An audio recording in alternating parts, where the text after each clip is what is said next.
ఇక జ్యోతిష్యం అంటే కొంతమంది కొట్టిపారేస్తారు, కొంతమంది నమ్ముతారు. ఇట్లా కదా. ఇక జ్యోతిష్యులు అయితే దినం పుట్టగొడుగులు లెక్క ఎవరికి దోచినట్టు వాళ్ళు స్మార్ట్ ఫోన్ చేతులు ఉంటే భవిష్యవాణి జరిగేది జరగబోయేది వర్తమానం రాజకీయాలు సినిమా నటుల సెలబ్రిటీలు అన్ని విషయాలని చెప్తుంటారు కదా. ఇందులో ప్రథమంగా దిట్ అయినటువంటి వేణుస్వామి అనేటైనా సోషల్ మీడియాకు ఎప్పటికప్పుడు మంచి స్టఫ్ని ఇచ్చుకుంటా నెటిజన్లతోటి గట్టిగానే తిట్లు పడుకుంటా చాలా తల మునకలై ట్రెండింగ్లకే పోతుంటుంది ఈ వీడియోలు. మరి ఇప్పుడు ఉన్నట్టుండి వేణుస్వామి ముచ్చట ఎందుకు చెప్తున్నామనంటే, మొన్నట్ల అహ్మదాబాద్లో దగ్గర 272 మంది ఆ గాలి మోటార్ ప్రమాదంలో జీవించే కదా. ఆ ప్రమాదం ముందుగానే జరుగుతుందని చెప్పి నేను చెప్పి ఆయనే చెప్పినటువంటి ఒక వీడియో సోషల్ మీడియాను షేక్ చేస్తున్నది. అన్నట్టు నిజంగానే వేణుస్వామి ఈ ప్రమాదం అవుతుందని మొదలై చెప్పిండా? చూద్దాం బాండ్రి.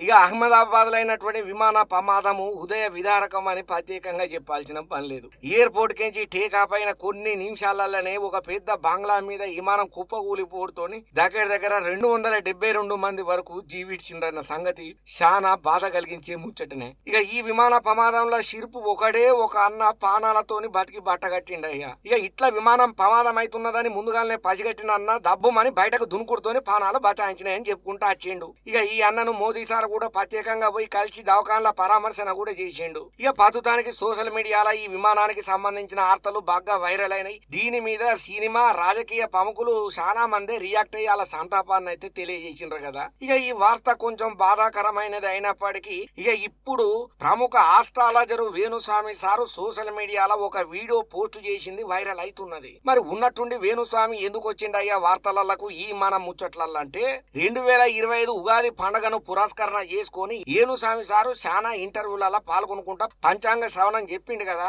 అయితే ఈ ఏడాది ఎక్కువగా విమాన ప్రమాదాలు అయితాయని, రైలు ప్రమాదాలు పడవ ప్రమాదాలు కూడా బాగానే అయితాయని చెప్పి వేణుస్వామి ఒక ఇంటర్వ్యూలో చెప్పిన వీడియో ఏదైతే ఉన్నదో ఇప్పుడు సోషల్ మీడియాను షేక్ చేస్తున్నది. ఇంకా అంతనే కాకుండా ప్రకృతి పరంగా కూడా భూకంపాలు అగ్ని ప్రమాదాలు కూడా ఎక్కువనే అయ్యే అవకాశాలు ఉన్నాయని కూడా వేణుస్వామి సార్ చెప్పిన వీడియోలు ప్రస్తుతం సోషల్ మీడియాలో మస్తు వైరల్ గా మారినాయ్యా. ఇక వేణుస్వామి సార్ చెప్పినట్టుగానే పురాగా ఉన్నది ఉన్నట్టుగా అచ్చుగుద్దినట్టు అయింది అనుకుంటా ఆయన వీడియోను సోషల్ మీడియాలో షేర్ చేస్తుంటే కొంతమంది ఈయన నోట్లకెంచి మంచి మాటలు ఎప్పుడు వస్తాయిరా భగవంతుడా, ఈయనకు నోట్లకెంచి మంచి శుభాలు వాళ్ళకే వాక్కును ఈ భగవంతుడా అని చెప్పి కొంతమంది ఈయనకు నెగిటివ్ గా పోస్టులు పెట్టుకుంటా కామెంట్లు కూడా గట్టిగానే గుద్దుతున్నారు. ఇక ఏదేమైనా 2025 ఉగాది పండుగను పురస్కరణ చేసుకుని వేణుస్వామి సార్ చెప్పినటువంటి పంచాంగ శ్రవణంలో ఈ విమాన ప్రమాదాలు భూకంపాలు అగ్ని ప్రమాదాల ముచ్చట ఏదైతే ఉన్నదో ఇప్పుడు ఈ వీడియో సోషల్ మీడియాను గట్టిగానే షేక్ చేస్తున్నది.